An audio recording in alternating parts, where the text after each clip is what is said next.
บายดีท่านผู้ชมที่เคารพตอนรับท่านผู้ชมเข้าสู่การรายงานข่าวสดภาคเที่ยงจากของข่าวโทรภาพแห่งชาติข่าวสดประจำวันพฤหัสวันที่13 สิงหาคม 2026ข่าวพักนี้พบกับโฆษกพลงานสุธิพงศ์ในการนำเสนอข่าวมีทั้งข่าวภายในข่าวต่างประเทศพร้อมด้วยข่าวกีฬาเช่นเคยมานำเสนอมาเริ่มด้วยข่าวประธานประเทศแห่งสาธารณรัฐประชาธิปไตยปฏิรูปลาวได้ต่างหน้าให้แก่สภาแห่งชาติรัฐบาลและครอบครัวพรหมวิหารพร้อมด้วยปฏิรูปลาวบรรดาเผ่าได้ต้อนรับประธานรัฐสภาแห่งราชอาณาจักรไทยพร้อมด้วยคณะเข้าเยี่ยมคำนับในโอกาสที่เดินทางมาเข้าร่วมพิธีวางพวงมาลาเพื่อไว้อาลัยแก่ทานไสสมพรพรหมวิหารในเมื่อวันที่11 สิงหาคม 2026นี้อยู่ที่ห้องว่าการสำนักงานประธานประเทศท่านทองนุ้นศรีสุริตประธานประเทศแห่งสาธารณรัฐประชาธิปไตยปฏิรูปลาวได้ต่างหน้าให้แก่สภาแห่งชาติรัฐบาลครอบครัวพรหมวิหารและปฏิรูปลาวบรรดาเผ่าต้อนรับพระทานโสพลสารัมประธานรัฐสภาแห่งราชอาณาจักรไทยพร้อมด้วยคณะเข้าเยี่ยมคำนับในโอกาสที่เดินทางมาเข้าร่วมพิธีวางพวงมาลาเพื่อไว้อาลัยแก่สหายไสสมพรพรหมวิหารประธานสภาแห่งชาติแห่งสาธารณรัฐประชาธิปไตยปฏิรูปลาวที่ได้ถึงแก่มรณกรรมในเมื่อวันที่8 สิงหาคม 2026ที่ผ่านมาในโอกาสดังกล่าวนี้ท่านประธานประเทศทองลุ้นศรีสุริตก็ได้แสดงความขอบใจเป็นอย่างสูงมายังท่านโสพลสารัมและผ่านทานไปยังกรมสมเด็จพระเทพนายกรัฐมนตรีและบรรดาการน้ำขันสูงแห่งราชอาณาจักรไทยที่ได้นำส่งพวงมาลาแสดงความเศร้าสลดใจถึงครอบครัวพรหมวิหารก็คือปฏิรูปลาวบรรดาเผ่าซึ่งเป็นการแสดงออกถึงน้ำใจความสามัคคีหักแพงฐานประเทศบ้านใกล้เฮือนเคียงที่ดีและการเป็นคู่ร่วมยุทธศาสตร์เพื่อการเจริญเติบโตที่มีประธานไก่สนพรหมวิหารและพระบาทสมเด็จพระเจ้าอยู่หัวรัชกาลที่ 9ได้วางรากฐานไว้ให้แก่การพัวพันลาวไทยที่ดีในเมื่อก่อนมาถึงปัจจุบันการจากไปของท่านไสสมพรพรหมวิหารเป็นการสูญเสียอันใหญ่หลวงของภาครัฐและปฏิรูปลาวเป็นการสูญเสียคนสำคัญที่ได้อุทิศเหือแหงและสติปัญญาในการเพิ่มพูนคุดสร้างสายผูกพันมิตรภาพระหว่างสองประเทศลาวไทยให้เจริญงอกงามในปัจจุบันโดยเฉพาะท่านได้มีส่วนสำคัญในการสุกยู่การจัดตั้งปฏิบัติแผนปฏิบัติงานว่าด้วยการเป็นคู่ร่วมยุทธศาสตร์เพื่อการเจริญเติบโตและการพัฒนาแบบยืนยงในแต่ละด้านให้เป็นรูปธรรม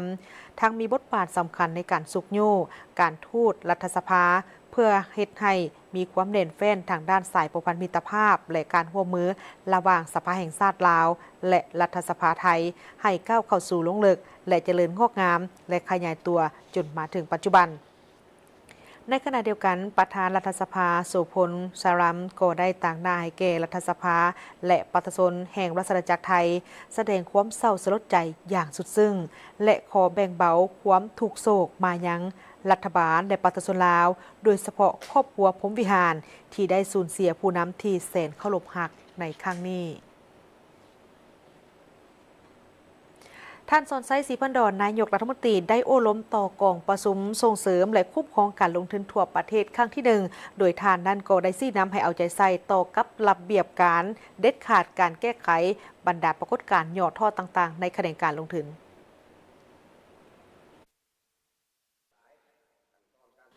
ในวันที่ 11-12 สิงหาคม 2026ที่นครหลวงเวียงจันทร์คณะกรรมการส่งเสริมและคุ้มครองการลงทุนได้จัดกองประชุมเวียกงานส่งเสริมและคุ้มครองการลงทุนทั่วประเทศครั้งที่ 1โดยการเป็นประธานของทานเฉลิมไซกรมสิทธิ์รองนายกรัฐมนตรีผู้ประจำการรัฐบาลประธานคณะกรรมการส่งเสริมและคุ้มครองการลงทุนเป็นเกียรติเข้าร่วมของทานสอนไซศรีพันดอนนายกรัฐมนตรีมีบรรดาทานรัฐมนตรีรองรัฐมนตรีประธานคณะกรรมการปกครองนครหลวงบรรดาแขวงพนักงานลักแรงจากส่วนกลางและท้องถิ่นพร้อมด้วยภาคธุรกิจท่านเฉลิมไซกรมสิทธิ์ได้รายงานว่าผ่านมาภาคและรัฐบาลได้ตีราคาสูงต่อบทบาทของการลงทุนภาคเอกชนภายในและต่างประเทศซึ่งนับแต่รัฐบาลได้เปิดกว้างต่อการลงทุนของภาคเอกชนภายในและต่างประเทศรัฐบาลได้มีการปรับปรุงนิติกรรมและนโยบายเพื่อให้สอดคล้องกับเงื่อนไขและความเรียกร้องต้องการของการพัฒนาในแต่ละระยะเพื่อแนวทางเหตุให้การลงทุนของภาคเอกชนประกอบด้านวิชาการและแหล่งทุนสำคัญ และสามารถดึงดูดการลงทุนได้อย่างต่อเนื่องเพื่อประกอบส่วนเข้าในการจัดตั้งปฏิบัติแผนพัฒนาเศรษฐกิจสังคมการลงทุนเอกชนภายในและต่างประเทศนับแต่ปี 1989 ฮอดปัจจุบันบรรลุ 5,394 โครงการมูลค่า 65.5 ตรีดอลลาร์สหรัฐในนั้นการลงทุนภายในเฉพาะกิจจากการควบคุมและสัมปทานนับกวมเอาประมาณ23ส่วนห้อยของการอนุมัติการลงทุนทั้งหมด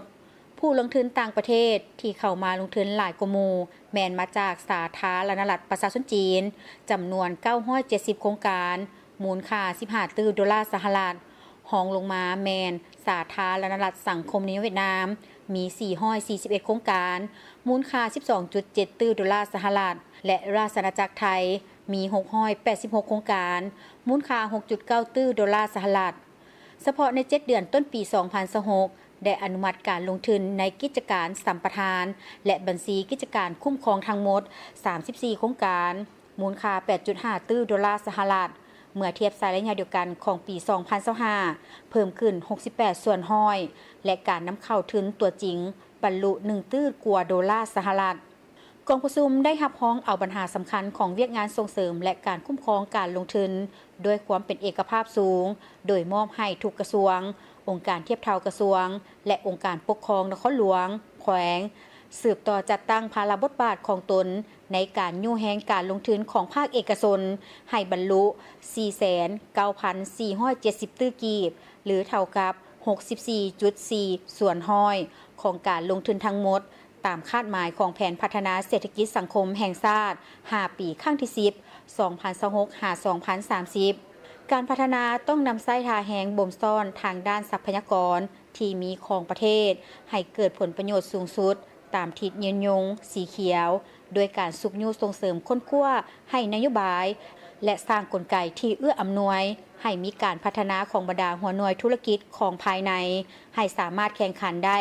โดยสอดคล้องกับทิศทางการสร้างเศรษฐกิจเอกราชเป็นเจ้าตนเองเร่งปรับปรุงกฎหมายส่งเสริมการลงทุนฉบับปี 2024เพื่อให้สอดคล้องกับการปรับปรุงกงจักรการจัดตั้งและกลไกในระยะใหม่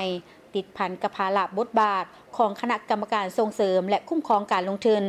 พร้อมทั้งปรับปรุงบรรดากฎหมายที่เกี่ยวข้องเพื่อให้สอดคล้องกับนโยบายเอกภาพในการส่งเสริมและคุ้มครองการลงทุนอยู่สาธารณรัฐประชาธิปไตยประชาชนลาว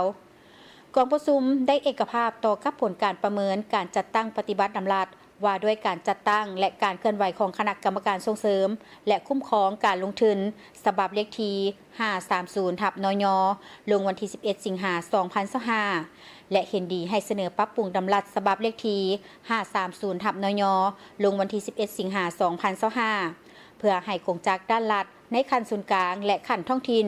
สอดคล้องกับกงจักรด้านภาคสามารถตอบสนองได้ความเพียงพอต้องการของการปฏิบัติหน้าที่การเมืองในเวียกงานส่งเสริมและคุ้มครองการลงทุนอย่างมีประสิทธิภาพให้คณะกรรมการส่งเสริมและคุ้มครองการลงทุนเป็นใจกลางในการประสานสมทบกับบรรดาภาคส่วนเกี่ยวข้องในโอกาสนี้ท่านสอนไซศรีพันดรได้ให้เกียรติโอลมเพื่อเป็นทิศชี้นำต่อกองประชุมในต่อหน้าเพื่อพร้อมกันบุกทะลุทางด้านจินตนาการใหม่เพื่อสร้างการหันเปลี่ยนในเวียกงานส่งเสริมและคุ้มครองการลงทุนให้ว่องไวทันการและรับประกันด้านคุณภาพด้วยความโปร่งใสและเป็นมืออาชีพให้เอาใจใส่อย่างตั้งหน้าในการหันเป็นทันสมัยยกสูงเวียกงานกวดการและคุ้มครองบรรดาโครงการสัมปทานที่ได้รับการอนุมัติในระยะผ่านมาก็คือบรรดาโครงการใหม่ที่จะมีการอนุมัติในต่อหน้าให้มีความรัดกุมละเอียดและจะแจ้งบนพื้นฐานนิติกรรมกฎหมายและระเบียบการเด็ดขาดแก้ไขปัญหาปรากฏการณ์ย่อท่อในคะแนนการลงทุนอย่างแท้จริงให้มีมาตรการนับมือเข้มงวดรัดกุมหลายภาคส่วนในสังคมมีส่วนร่วมนำใช้เครื่องมือทันสมัยเข่งขัดปฏิบัติวินัยต่อผู้ละเมิดกระทำผิดและย่องยอผู้ที่มีผลงานทางภาคส่วนรัฐและภาคส่วนธุรกิจท่านผู้ชมที่เคารพ76 ปีสื่อมวลชนลาวได้เดินเคียงคู่กับประวัติศาสตร์ของชาติจากภารกิจแห่งการต่อสู้เพื่อเอกราชสู่การฟื้นฟูและพัฒนาประเทศชาติจนก้าวไปสู่ยุคดิจิตอลจากสื่อสิ่งพิมพ์ที่มีหลากหลายรูปแบบป ปัจจุบันนี้ก็ได้พร้อมกันปรับตัวต่อกับความท้าทายใหม่สื่อมวลชนลาวยังคงยึดถือถึงภารกิจหลักก็คือการนำเสนอข่าวสารที่ถูกต้องทันเวลาและมีคุณภาพตลอดระยะ76 ปีสื่อมวลชนลาวได้เดินเคียงคู่กับประวัติศาสตร์ของชาติผ่านหลายระยะสำคัญทั้งการต่อสู้เพื่อเอกราชการฟื้นฟูประเทศและการพัฒนาสื่อมวลชนมีภารกิจบันทึกเหตุการณ์สำคัญของชาตินำแนวคิดและแนวทางนโยบายของพรรคลงสู่รากฐานพร้อมทางนำความคิดความเห็นและความปรารถนาของประชาชน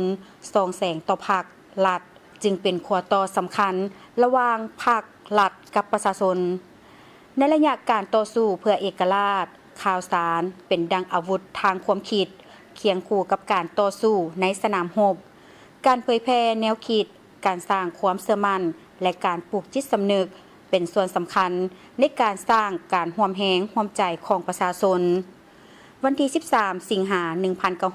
1950 จึงกลายเป็นจุดหมายสำคัญในประวัติศาสตร์สื่อมวลชนลาวพร้อมกับการสร้างตั้งแนวลาวอิสระและรัฐบาลลาวต่อต้านได้มีการกำเนิดหนังสือพิมพ์ลาวอิสระซึ่งเป็นหนังสือพิมพ์ปฏิวัติฉบับทำอิฐเพื่อเป็นสื่อกลางในการสื่อสารและปลุกระดมประชาชนนับแต่นั้นมาวันที่13 สิงหาจึงถูกสร้างตั้งขึ้นเป็นวันสื่อมวลชนลาวและการพิมพ์จำหน่ายในเวลานั้นการผลิตข่าวสารยังขาดเคินทั้งอุปกรณ์และเทคโนโลยีการพิมพ์หนังสือพิมพ์แต่ละฉบับต้องอาศัยความอดทนและการอุทิศตนแต่ความมุ่งมั่นต่อภารกิจบ่เคยขาดโดยข่าวสารได้เป็นทั้งเสียงแห่งความหวังสร้างความสามัคคีและเสริมพลังใจให้ประชาชนภายหลังปี 1975 ประวัติศาสตร์ชาติลาวได้เปิดหน้าใหม่และบทบาทของสื่อมวลชนก็ได้เปลี่ยนไปตามภารกิจของชาติ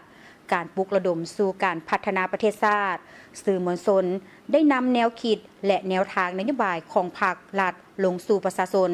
พร้อมทางนำเอาความคิดความเห็นและความปรารถนาของประชาชนเสนอต่อพรรครัฐกลายเป็นขั้วต่อสำคัญพร้อมเป็นผู้บันทึกและร่วมสร้างประวัติศาสตร์ของชาติภายหลังกองประชุมครั้งที่ 4 ในปี 1986 เวียกงานสื่อมวลชนลาวได้ก้าวเข้าสู่ระยะการปรับเปลี่ยนและพัฒนาหลายสถาบันได้รับการพัฒนา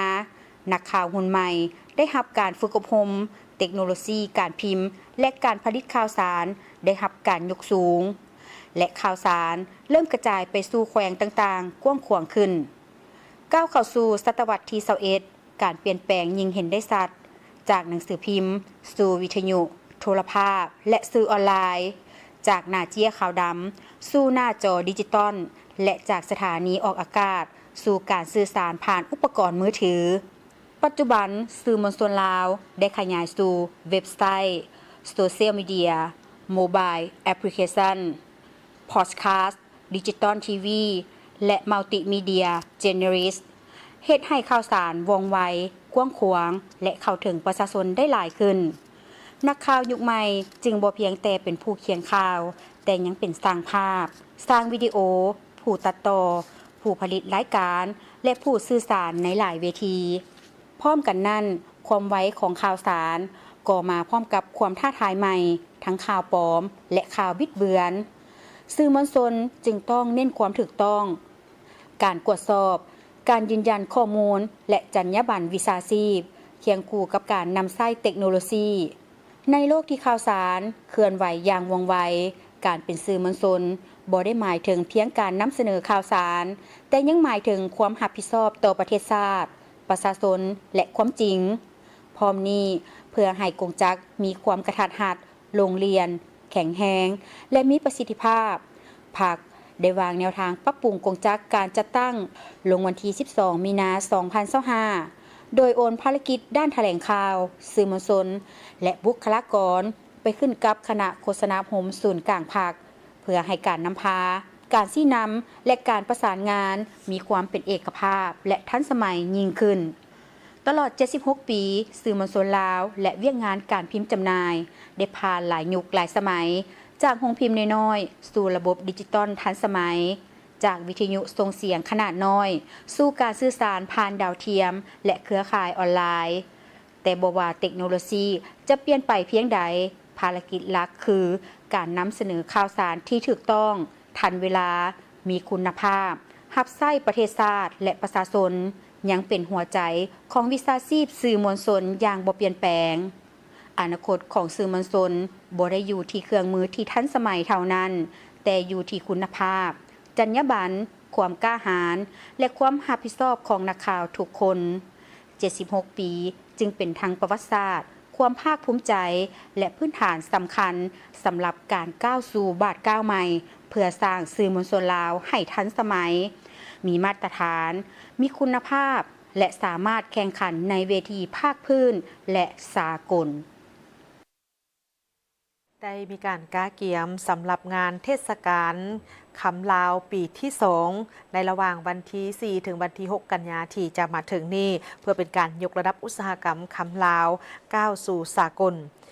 งานเทศกาลคำลาว 2026 เป็นการสืบต่อผลสำเร็จจากการจัดงานในข้างทวิตในปี 2025 ที่ผ่านมาถือว่าเป็นบาทก้าวที่ก้าวเข้าสู่ปีที่ 2 โดยความภาคภูมิใจงานในปีนี้จะจัดขึ้นอยู่ภายใต้แนวความคิดคำลาวสู่คำโลกยกระดับอุตสาหกรรมคำลาวสู่มาตรฐานสากลเสื่อมโยงความหัวมือสร้างความเสื่อมั่นเติบโตร่วมกันโดยมีกำหนดการจัดงานเป็นมีขึ้นในระหว่างวันที่ 4 ถึงวันที่ 6 กันยายน 2026 นี้ที่หอประชุมแห่งชาติหลัก 6 งานในครั้งนี้แมนจัดขึ้นโดยการร่วมมือระหว่างธนาคารคำลาวสมาคมคำเครื่องประดับและอัญมณีลาวสมาคมหัตถกรรมลาวพร้อมด้วยภาคส่วนที่เกี่ยวข้องเพื่อเป็นการยกระดับอุตสาหกรรมคำเครื่องประดับผ้าไหมและหัตถกรรมลาวให้มีคุณภาพมีความโปร่งใสและสามารถแข่งขันได้ในระดับสากลพร้อมทั้งเป็นเวทีในการสืบสานภูมิปัญญาส่งเสริมนวัตกรรมสร้างเครือข่ายทางธุรกิจและการกระตุ้นการท่องเที่ยวของสาธารณรัฐประชาธิปไตยปฏิรูปลาวโดยเนื้อในสำคัญของตลาดภายใน3วันนี้เป็นประกอบมีวันที่ 4 กันยายน 2026ตลาดคำโลกและการลงทุนเน้นใส่ทิศทางของตลาดคำโลกการบริหารทรัพย์สินมาตรฐานสากลการสร้างเครือข่าย B2B ส่วนวันที่ 5 กันยายน 2026เมนมรดกคำลาวและนวัตกรรมนำเสนอสีมือสร้างลาวการออกแบบร่วมสมัยเดินแบบเครื่องประดับ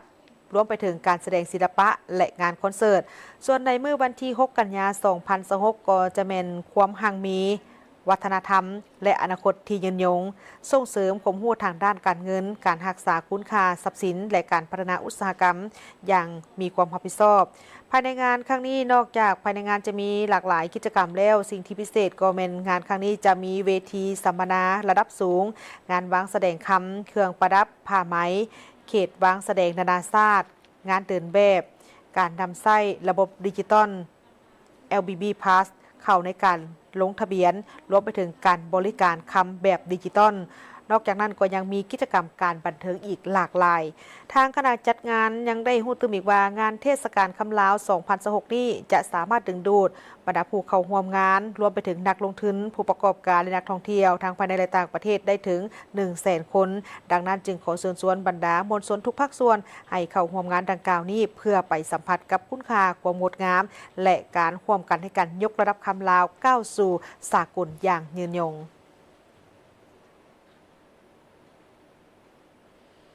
ท่านผู้ชมที่เคารพจากนี้ไปนั้นจะพักก่อนหลังจากนั้นกลับมารับชมการรายงานข่าวต่างประเทศพร้อมด้วยข่าวกีฬา